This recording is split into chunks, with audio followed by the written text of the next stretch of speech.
Au tribunal militaire ce matin, pour le procès Thomas Sankara et les 12 autres, la juridiction entame l'audition des témoins. Premier témoin appelé à la barre, le colonel-major Daouda Traoré et le capitaine Boukari Kaboré, dit le Lion, leur témoignage consigné dans ce compte-rendu de Draman Guéné.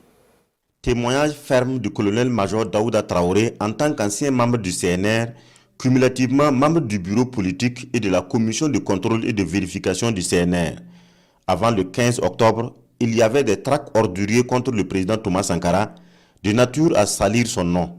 Il n'y avait pas de problème entre Thomas Sankara et Blaise Compaoré, mais c'est Blaise Compaoré qui avait des problèmes avec Thomas Sankara, déclare l'officier supérieur à la retraite.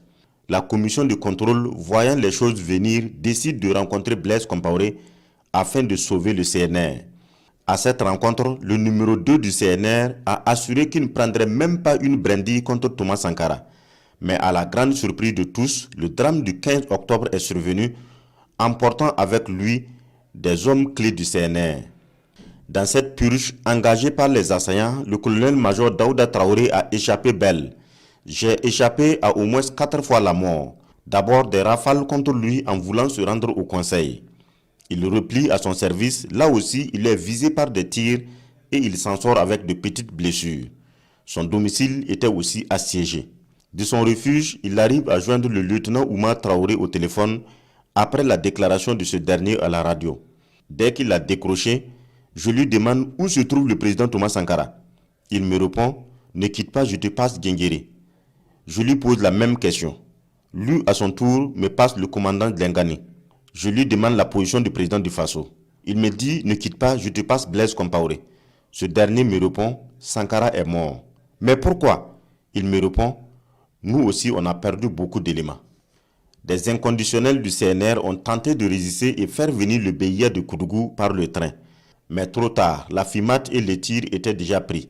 Finalement, Daouda Traoré sera arrêté et fait prisonnier pendant 6 mois. À sa libération, c'est Jean-Pierre Palme qui lui notifie la charge qui pesait contre lui. Participation passive au complot de 20 heures. Un complot qui serait préparé contre Blaise Compaoré le 15 octobre dans la nuit. Mais c'est ridicule de parler d'un complot de 20 heures, précise le témoin. Il ajoute, Sankara, sa plus grosse erreur, il n'appliquait pas sa rigueur à Blaise Compaoré. Durant les 4 ans de révolution, je n'avais jamais vu Sankara contredire Blaise Compaoré. Une confrontation est ordonnée entre les témoins et 2 accusés, le général Gilbert Guinguéré et le colonel-major Jean-Pierre Palme. À la suite du colonel-major Daouda Traoré, Boukari Kaboré dit le Lion comparaît. C'est un témoin diminué physiquement et qui entend très difficilement, mais très soulagé de parler du 15 octobre. Quand j'ai commencé à parler ici, je sens que ma tension baisse. Je suis soulagé, avance le Lion. L'ancien chef de corps du BIA de Koudougou va plus loin. Le coup d'État est organisé par Blaise Compaoré sur une longue période. Face à la situation qui s'empirait, le président cubain Fidel Castro a chargé son homologue algérien de veiller à ce que Sankara ne soit pas assassiné. Ce dernier renvoie la balle au président ghanéen Raoling.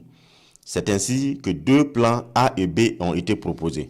Raoling propose que le président Sankara démissionne et s'exile au Ghana. Le plan B, c'est toujours la démission du président Sankara et son retrait au BIA. En ce moment, on donne 3 jours à Blaise Compaoré pour subir un soulèvement populaire et on rétablit Thomas Sankara. Mais malheureusement, le président du Faso a refusé ces plans. J'avais même proposé d'arrêter Blaise Compaoré.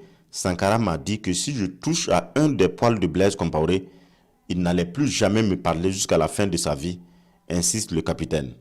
Pour lui, contrairement à ceux qui parlent d'accident, le 15 octobre a été minutieusement préparé et savamment orchestré. Des tracts étaient produits sous la direction de Blaise Compaoré pour ternir l'image du président du Faso. Il poursuit, tout le Sénat n'était pas d'accord avec le drame. Ce sont les clowns qui sont passés parler ici qui ont tué Thomas Sankara. Le Lion revient à la barre demain pour la suite de son témoignage.